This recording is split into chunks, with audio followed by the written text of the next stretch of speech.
ವೀಕ್ಷಕರೇ ನಮಸ್ಕಾರ. ಇವತ್ತು ಪ್ರಸ್ತುತ ದಿನಗಳಲ್ಲಿ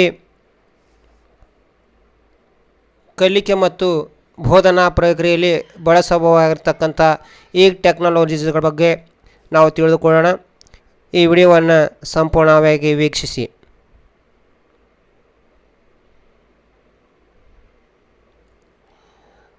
ಬೋಧನೆ ಮತ್ತು ಕಲಿಕಾ ಪ್ರಕ್ರಿಯೆಯಲ್ಲಿ ಬಳಸಬಹುದಂಥ ಈ ತಂತ್ರಜ್ಞಾನಗಳು ಪ್ರಸ್ತುತ ಶಿಕ್ಷಣ ವ್ಯವಸ್ಥೆಯಲ್ಲಿ ಶಿಕ್ಷಕರ ಬೋಧನೆ ಮತ್ತು ವಿದ್ಯಾರ್ಥಿಗಳ ಕಲಿಕೆ ಪರಿಣಾಮಕಾರಿಯಾಗಬೇಕಾದರೆ ವಿಷಯದ ಮಂಡನೆ ಆಸಕ್ತಿದಾಯಕರವಾಗಿರಬೇಕು ಮತ್ತು ವಿದ್ಯಾರ್ಥಿಗಳ ಅವಧಾನ ಕೇಂದ್ರೀಕರಿಸುವಂತಿರಬೇಕು. ಈ ಒಂದು ನಿಟ್ಟಿನಲ್ಲಿ ಮಕ್ಕಳ ಪರಿಣಾಮಕಾರಿ ಕಲಿಕೆಯಲ್ಲಿ ತಂತ್ರಜ್ಞಾನವು ಪ್ರಮುಖ ಪಾತ್ರ ವಹಿಸುತ್ತದೆ. ಅದಕ್ಕಾಗಿ ಪ್ರಸ್ತುತದಲ್ಲಿ ಶಿಕ್ಷಕರು ಬೋಧನೆ ಮಾಡುವಲ್ಲಿ ಬಳಸಬಹುದಾದಂಥ ಕೆಲವು ಈ ಟೆಕ್ನಾಲಜೀಸ್ಗಳು ಅಂದರೆ ಈ ತಂತ್ರಜ್ಞಾನವನ್ನು ಯಾವ ರೀತಿಯಾಗಿವೆ ಅಂತಕ್ಕಂಥ ನೋಡೋಣ. ಈ ಕೆಳಗಡೆ ಅನೇಕ ರೀತಿಯಾಗಿರ್ತಕ್ಕಂಥ ಆ್ಯಪ್ಗಳು ಮತ್ತು ಟೆಕ್ನಾಲಜಿಗಳು ಹೇಳಲಾಗಿದೆ. ಮೊದಲನೇದಾಗಿ ದೀಕ್ಷಾ ಮೊಬೈಲ್ ಆ್ಯಪ್. ಈ ಒಂದು ಮೊಬೈಲ್ ಆ್ಯಪ್ ಗ್ರಾಮೀಣ ಭಾಗದ ವಿದ್ಯಾರ್ಥಿಗಳ ಒಂದು ಸರಳವಾದಂಥ ಕಲಿಕೆಗೆ ಮತ್ತು ಸಂತೋಷದಾಯಕವಾದ ಕಲಿಕೆಗೆ ಸಹಾಯ ಮಾಡುತ್ತದೆ. ಮೇಘಸಾಲ ಮೊಬೈಲ್ ಆ್ಯಪ್ ಅಂತಕ್ಕಂಥದ್ದೇ. ಯೂಟ್ಯೂಬ್ ಪ್ರಸ್ತುತ ದಿನಗಳಲ್ಲಿ ಬಹಳಷ್ಟು ಚರ್ಚೆಯಲ್ಲಿರ್ತಕ್ಕಂಥದ್ದು, ಬಹಳಷ್ಟು ಉಪಯೋಗಲಿರ್ತಕ್ಕಂತಹ ಒಂದು ತಂತ್ರಜ್ಞಾನ ಯಾವುದಂದರೆ ಯೂಟ್ಯೂಬ್ನಲ್ಲಿ ನಮಗೆ ಬೇಕಾಗಿರ್ತಕ್ಕಂಥ ಪ್ರತಿಯೊಂದು ವಿಷಯಕ್ಕೆ ಸಂಬಂಧಪಟ್ಟಂತಹ ಯೂಟ್ಯೂಬ್ನಲ್ಲಿ ವಿಡಿಯೋ ಚಿತ್ರಣಗಳಿರ್ತವೆ. ಅದನ್ನು ನಾವು ಉಪಯೋಗ ಮಾಡಿಕೊಂಡು ಕಲಿಕೆಯನ್ನು ಮಾಡ್ಬೋದು. Online labs, periodic table, spark learning app,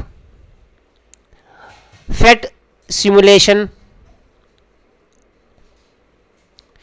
PPT,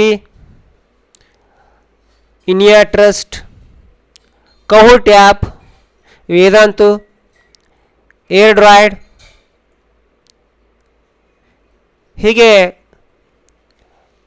ಅನೇಕ ರೀತಿಯಾಗಿರ್ತಕ್ಕಂತಹ ಈ ತಂತ್ರಜ್ಞಾನಗಳಿವೆ. ಬೈಜಿಯಸ್, ಖಾನ್ ಅಕಾಡೆಮಿ, ಈ Pathshala, amazing science facts offline. So ಈ ರೀತಿಯಾಗಿರ್ತಕ್ಕಂತಹ ಈ ಮೇಲಿರುವ ಅನೇಕ ತಂತ್ರಜ್ಞಾನವನ್ನು ಬಳಕೆ ಮಾಡಿಕೊಂಡು ನಾವು ಪರಿಣಾಮಕಾರಿಯಾದ ಬೋಧನೆಯನ್ನು ಮಾಡಬಹುದು.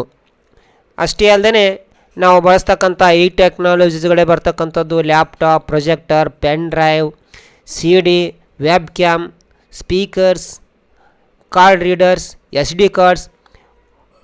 ಒಂದಷ್ಟೇ ಅಲ್ಲ, ನೂರಾರು ಸಂಖ್ಯೆಯಲ್ಲಿ ನಾವು ಈ ಪ್ರಸ್ತುತ ದಿನಗಳಲ್ಲಿ E-ಟೆಕ್ನಾಲಜೀಸ್ಗಳನ್ನು ಬಳಕೆ ಮಾಡಿಕೊಂಡು ವಿದ್ಯಾರ್ಥಿಗಳಿಗೆ ಆಸಕ್ತಿದಾಯಕರವಾಗಿ ಪರಿಣಾಮಕಾರವಾಗಿ ಅವರ ಅವಧಾನವನ್ನು ಕೇಂದ್ರೀಕರಿಸುವ ಮೂಲಕ ನಾವು ಪಾಠವನ್ನು ಮಾಡ್ಬೋದು ಅಂತಕ್ಕಂಥದ್ದು ಹೇಳ್ತಾ ಈ ವಿಡಿಯೋವನ್ನು ಇಲ್ಲಿಗೆ ಮುಕ್ತಾಯಗೊಳಿಸುತ್ತೇನೆ. ವೀಕ್ಷಕರೇ, ಈ ವಿಡಿಯೋ ನಿಮಗಿಷ್ಟವಾದರೆ ಒಂದು ಲೈಕ್ ಮಾಡಿ, ಸಬ್ಸ್ಕ್ರೈಬ್ ಮಾಡಿ ಮತ್ತು ನಿಮ್ಮ ಗೆಳೆಯರಿಗೂ ಕೂಡ ಶೇರ್ ಮಾಡಿ. ಧನ್ಯವಾದಗಳು.